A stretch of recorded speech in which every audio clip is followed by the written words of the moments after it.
Este es pa' que te enteres, este es el detalle.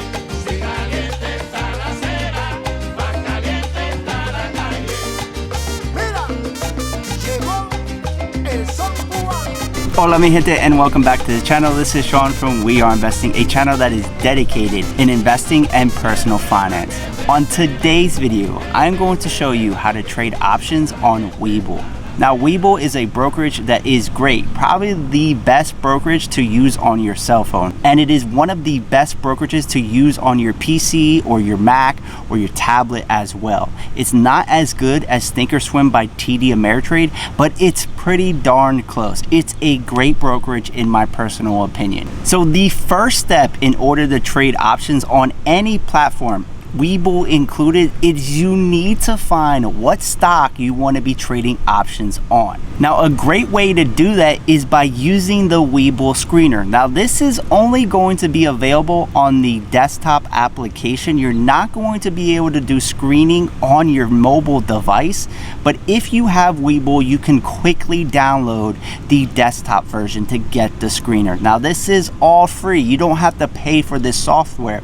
If you have a Webull brokerage account, you will be able to utilize all of this stuff. And besides the screener, every step that you see on today's video can be done on your cell phone as well.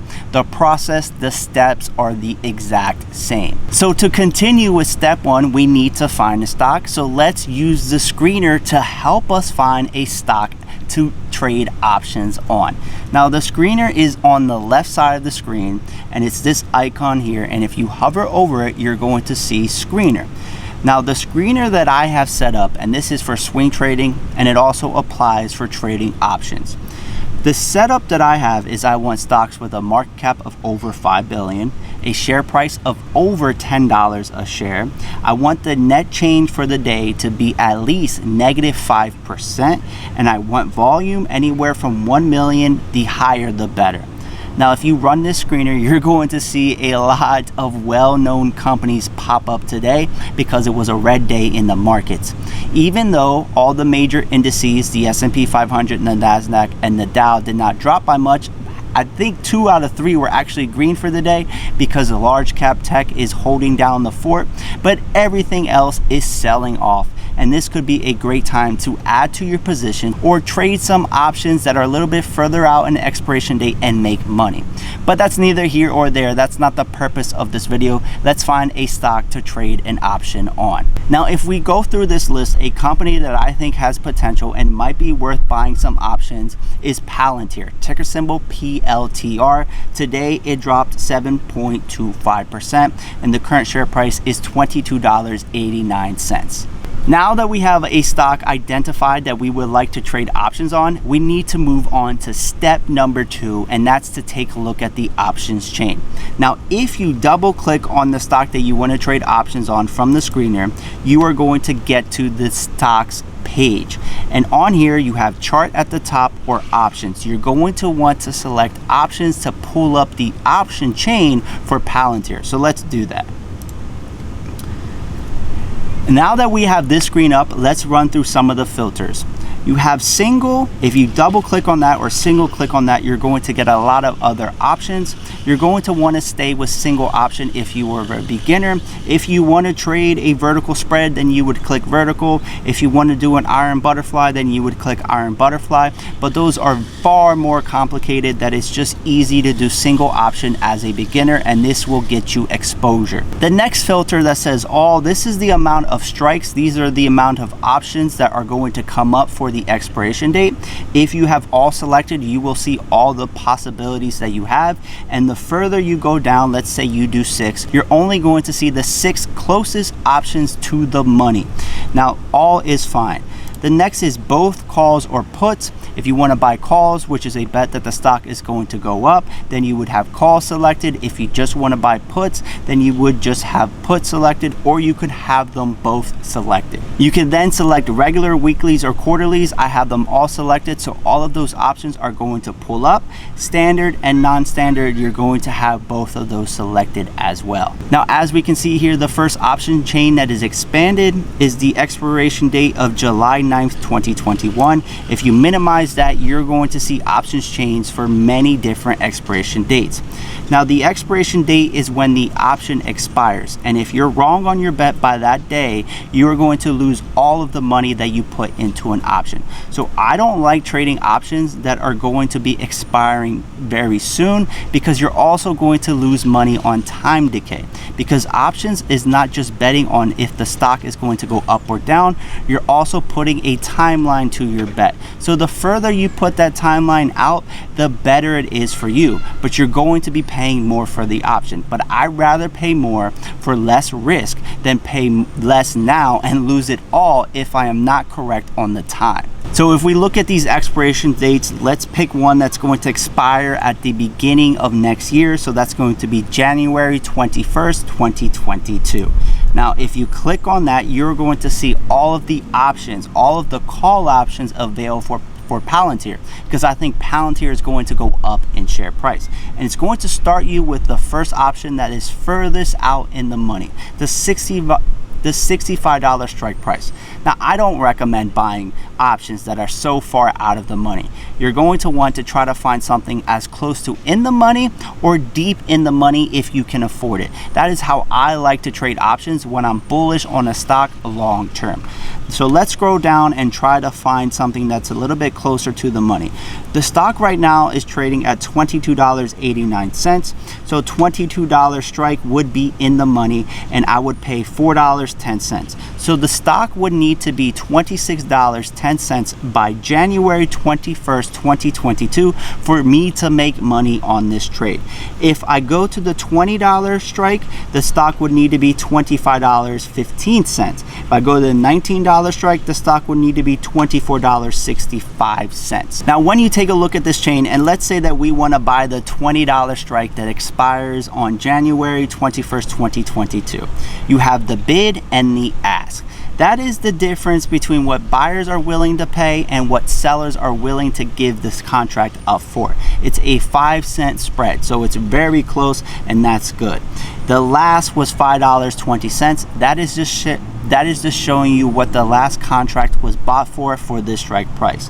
The net change is how much this option decreased on the day, and it decreased 19.38%. The mid is the middle between the bid and the ask. So we have an ask of $5.20, a bid of $5.15. The middle of that is $5.18. The implied volatility is 54.94%. The open interest is 23,000.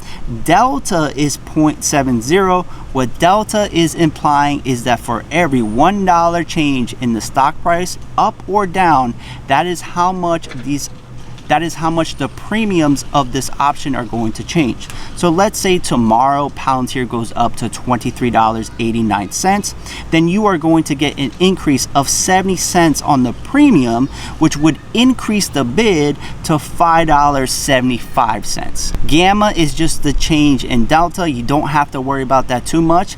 And theta is how much the premiums are going to decrease each day because of time decay. Now, these are so far out an expiration date that theta is 0.008, so I'm not even going to lose a cent per day for holding these options to expiration date.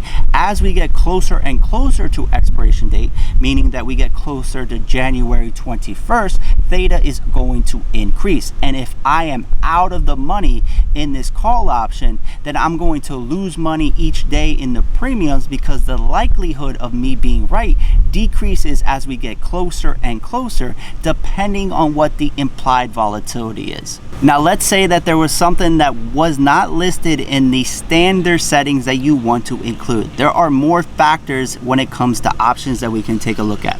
If you click on the bars here, option items, you're going to get a list. And let's say we wanted to take a look at volume, because that's somewhat important as well. That's how many options were traded in a day. Open interest is a little bit different than volume. That's how many options are being held currently, because open interest and volume are important. And if we take a look at that same strike, the $20 strike, we can see that volume was 1,400. With a volume of 1,400 and an open interest of 23,000, these options are very liquid, meaning that if I change my mind and I want to sell it, I shouldn't have a hard time finding a buyer. And let's say that I wanted to buy back in or add to my position, I shouldn't have a hard time finding a seller. Now, it's important to find options that are liquid, because when the share price increases, you want to be able to sell your option. And if there are no buyers, you're going to have to hold on to that option maybe longer than you would have liked. So when we take a look at this order entry, we have a single option for Palantir at the $20 strike that expires on January 21st, 22. It's a call option. I want to be on the buy side of things because I do not hold this. I do not want to sell a covered call or a naked call because I might not have 100 shares of Palantir. So make sure that you're always buying if you do not already own an options contract. The quantity, let's say we just want to buy one. The order is a limit. We are going to come in at $5.15 because that is the bid and not the ask. And my order type is going to be a day type, meaning that if the day expires and options can only be traded during market hours, let's say at 4 p.m., this order does not get filled, it will be canceled and it will not be reopened the next day.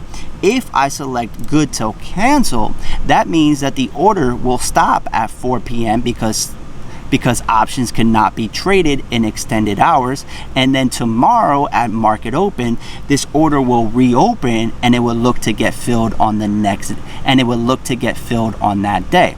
And then when you are done selecting all of your parameters, you can send your order, and that wraps it up for how to trade options on Webull. Now, if you like this video, please consider hitting that subscribe button, ringing that bell, and smashing that like button. If you want to join a community of over 500 investors where we talk investing every single day in the stock market and the cryptocurrency market, you can join that community by joining the Patreon, which gives you access to a Discord server where we talk stocks every single day. But with all of that being said, I appreciate your time. I thank you for sticking around to the end, and that wraps it up for this video. It's been real, it's been fun, it's been real fun. And this is We Are Investing, and together we are invincible. See ya.